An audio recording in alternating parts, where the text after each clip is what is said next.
If a realtor says we don't need a buyer-broker agreement to go see a home, they're lying and they're jeopardizing their license. What corners will they cut next? I'm not doing this just for fun. I'm doing it because I'm required to. Let's start at the top of the agreement. In bold letters, notice to buyer. All realtors are required to have a signed written agreement before showing you a home. This isn't optional, it's required. Line 4, now this one's huge.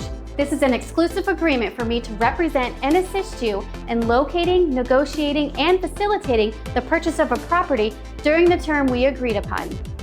Line 20, buyer agrees to work exclusively with broker and accompany broker on buyer's first visit to any property.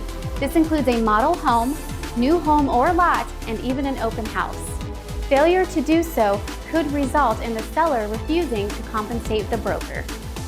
Line 39 says the buyer authorizes me to accept compensation from the seller or their broker, and that compensation goes towards what we already agreed upon.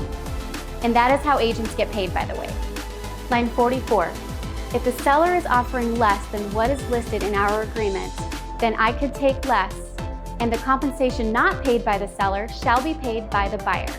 For example, if our agreement establishes a certain percentage and the seller is offering less, I could conceivably take less and not ask you to cover the difference. Now, every situation is different, and we will talk about it before we enter into a contract. And line 62, if you decide you do not want to see any homes unless the seller is offering adequate compensation to the broker, then the buyer has to tell me that in writing. That is your right. Trust and reputation matter. I'm here to protect your wallet, not play games with it. Just remember this document is required by all realtors. And if you've never signed one of these agreements before with your agent, just ask why. And if they can't or won't answer, call me instead.